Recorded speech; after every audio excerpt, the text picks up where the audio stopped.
Parliament ఉమ్మడి BJP అభ్యర్థి కొత్తపల్లి గీత మరియు కురుపాం నియోజకవర్గంలో ఎమ్మెల్యే అభ్యర్థి తోయక్క జగదీశ్వరి ఆధ్వర్యంలో వేలాదిగా తరలివచ్చిన కూటమి నాయకులు, అభిమానులు ఈ కార్యక్రమానికి ముఖ్య అతిథిగా హాజరైన అరకు పార్లమెంట్ అభ్యర్థి కొత్తపల్లి గీత గరుగుబిల్లి మండలం ఎర్రన్నగుడి వద్ద నుండి రోడ్ షో ద్వారా ప్రచారం రథం నుండి అభివాదాలు చేసిన కూటమి అభ్యర్థులు, రోడ్డు మార్గం ద్వారా ప్రారంభమైన ఎన్డీఏ కూటమి ఎంపీ అభ్యర్థి కొత్తపల్లి గీత, కురుపాం నియోజకవర్గ కూటమి అభ్యర్థి తోయక్క జగదీశ్వరి ఎన్నికల ప్రచార యాత్ర కార్యక్రమంలో భారీగా పాల్గొన్న 5 మండలాల తెలుగుదేశం, బీజేపీ, జనసేన పార్టీ నాయకులు, కార్యకర్తలు.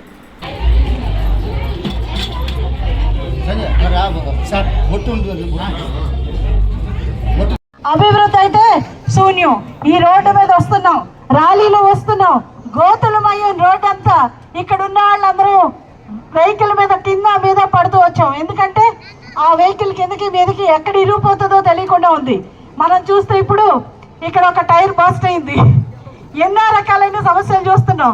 మనం హైవే మీద వెళ్తుంటే అది మోడీ గారి రోడ్డు, హైవే నుంచి దిగగానే కేడీ రోడ్డు, అంటే గుంటల గుంటల రోడ్లు, కనీసం సరిగ్గా రోడ్డు కూడా వేయలేని ప్రభుత్వం మన జీవితాల్లో మారుస్తుందా?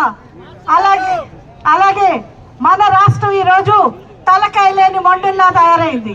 రాష్ట్రం ఇప్పుడు ఇక్కడున్న రాజధాని ఏది అని పిల్లల్ని అడిగితే 3 ముక్కలు ఆటపడి రాజధాని లేకుండా చేశాడు. అధికార వికేంద్రీకరణ అంటాడు. అధికార వికేంద్రీకరణ అంటే అధికారం ముఖ్యమంత్రి నుంచి మంత్రులకు, మంత్రుల నుంచి కలెక్టర్లకు పాస్ అవ్వాలి. ఈ రోజు ఉప ముఖ్యమంత్రిగా ఉన్న మన పుష్పశ్రీవానికి అధికారం ఏమన్నా ఉందా? రాజన్న గారికి అధికారం ఉందా?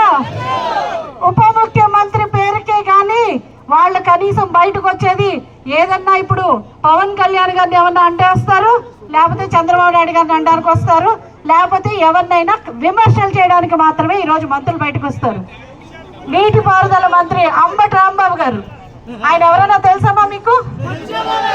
బూతులు మాత్రం మాట్లాడే మంత్రి తప్పితే వేరే ఏమీ కూడా తెలియదు. ఇక్కడున్న తోటపల్లి ప్రాజెక్ట్ తెలియదు, రిజర్వాయర్ పరిస్థితి తెలియదు, దాని గురించి మాట్లాడడానికి ఆయన దగ్గర ఇన్ఫర్మేషన్ ఏమి ఉండదు. కాబట్టి ఈ రోజు మనం అందరం గుర్తించాలమ్మా, సూపర్ 6 తో ముందుకు వస్తున్నారు చంద్రబాబు నాయుడు గారు. ప్రతి మహిళకు మంచి జరగాలని, ప్రతి నిరుద్యోగికి ఉద్యోగం రావాలని, అలాగే మనం అందరం కూడా ఈ రాష్ట్రాన్ని అభివృద్ధి చేయడానికి మనం చూస్తే ఈరోజు పవన్ కళ్యాణ్ గారు హాయిగా ఏసీ గదుల్లో ఉండొచ్చు, ఆయన బయటకు వచ్చి నేను ప్రజల కోసం పనిచేస్తానని, నేను సైతం అని చెప్పి ఎండలో వచ్చి ఈరోజు పనిచేస్తున్నారు. వ్యతిరేక ఓటు చీలనివ్వనని చెప్పి ఈ కూటమి అవ్వడానికి ఎంతో కష్టపడి ఆయన ముందుకొచ్చి ఈ రోజు మనందరినీ ఏకం చేసి ఈ దుర్మార్గపు ప్రభుత్వాన్ని ఇంటికి పంపించడానికి ఆయన ఎండనక వాననక కష్టపడుతున్నారు. అలాగే చూస్తే మన దేశం చూస్తే నరేంద్ర మోడీ గారి నాయకత్వంలో ప్రపంచంలోనే ఒక విశ్వ గురువులాగా ఈ రోజు మన భారతదేశాన్ని నిలిపారు. ఎకానమీలో 5వ ప్లేస్ లో ఈ రోజు మన భారతదేశం ఉంది. ప్రపంచ